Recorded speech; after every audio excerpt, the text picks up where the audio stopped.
This morning it's one of those situations of no news is good news. On my Facebook post this morning, I actually posted that I would do an update later on because people are now asking for information, for example, around how many evacuees do we have, what's the air quality, etc. The diminishment of what's happening with the fire situation, particularly again with respect to the city of Quesnel proper, has asked people to be wondering about different things.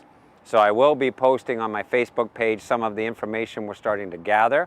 The city of Quesnel just now is playing host to about 1,000 evacuees from all over the fire zone. Some of them have been here since Friday a week ago, so they've been 7-8 days in the area. We have a number of animal evacuees. I don't have those numbers yet, but we have a number of them. And our Pet Safe group, the volunteers, have been doing a phenomenal job of calming those animals down, making sure they're fed, making sure they're cared for. So they've been part of this whole drama over the last 10 days now. We continue to provide resources to the evacuees, and tomorrow at 4 p.m. at the Arts and Recreation Center in the West Fraser Timber Room. So tomorrow, 4 p.m., Arts and Recreation Center on North Star Road in the West Fraser Timber Room, there will be an update for the evacuees. That update will include information about the fires in the 100 Mile House, Williams Lake area, where they're evacuated from, information about this new information bulletin that's been issued, that there may be a staged return for some of those areas. And I want to emphasize that the areas that there's talk about a staged return is further to the south in the 100 Mile House area proper. We don't have information on that at this point. Tomorrow we should have some more information to give to the 100 Mile House evacuees that are here. For the citizens of Quesnel and the residents of Quesnel, we're asking you just to continue on the Wildfire Branch website, City of Quesnel website, and the CRD website. The information session we're doing is for the evacuees, and we want everybody to respect that. They have explicit information they need that's not pertinent to the city of Quesnel proper, and that evacuation information will be hosted and run by the Cariboo Regional District. The fire information kiosk that has been established at Spirit Square is now open 10 to 2. It will be open for the duration unless nobody's showing up. And the Wildfire Branch, who are staffing that, so you can get direct information from the Wildfire Branch, they will flex those hours as needed to be able to give people the information that they need. So if you have information you want about a specific fire and it's not enough information on the web page, it's not enough information through the city website, do drop in to that information kiosk and get some of your questions answered directly from Wildfire Branch. Now, Spirit Square, for those who do not know that, is right in the heart of downtown Quesnel.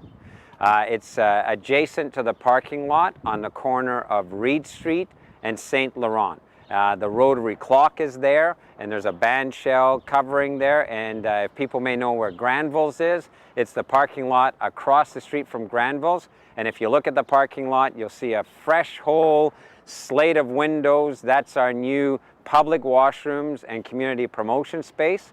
By happenstance, we're not putting anybody in the offices there until August, so we were able to give that space to the Wildfire Branch to have a downtown information booth so that people can get answers to their questions. Over the course of this week, we will then provide information from the Cariboo Regional District. We will provide information from the other agencies involved as needed, health or for evacuees. So you'll see the windows of that new space fill up with very good pertinent information, but it will be staffed between 10 and 2 by the Wildfire Branch information officers. What we're working on today is trying to understand the nature of the barricades that are to the southeast of town and to the southwest of town. So in the Kersley area and on the West Fraser Road area. We're trying to see if we can refine those barricades. We're trying to see if we can do a better permitting process on those barricades. And in fact, we're asking some questions about whether the Kersley barricade should remain there. That has nothing to do with the city of Quesnel.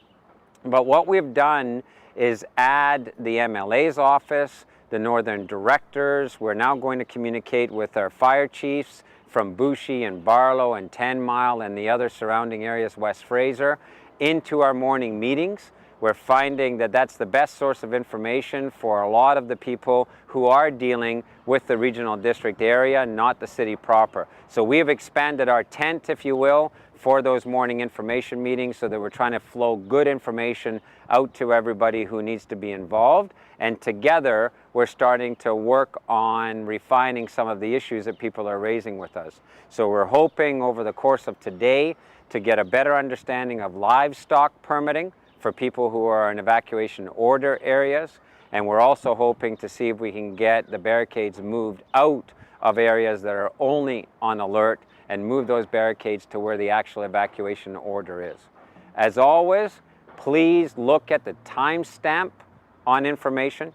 Please make sure that the information you're getting is as direct from source as possible, so the actual websites of the various agencies or people that are reputable sources who are forwarding that information. We had an issue today, for example, where the Vancouver Sun print edition named portions of Quesnel as under a full evacuation order and that we had been evacuated. That's the kind of information that can get out of control on Facebook. The web version of that story was corrected, but you can't correct the print version when it's out there. So please, timestamp check, source check, go to source, and then we will all get the best information available to us as this situation continues to evolve. As of right now, most of the fire behavior has remained static. Where we have some fire growth are in areas that are not interface fires. And we had a situation last night where 2 lightning strikes did ignite fires, but we have so much horsepower at our airport fire base that they actually put in what some people still refer to as smoke jumpers or rapid attack teams. There were people put on the ground right away from helicopters, and those fires are now out and they're in mop-up stage. We have the ability to respond. People do not need to concern themselves about that. The fire branch will know where any lightning strikes. They will check it, and if necessary, they will get troops on the ground immediately to knock them back. So please remain calm, remain informed, and we will get through this together.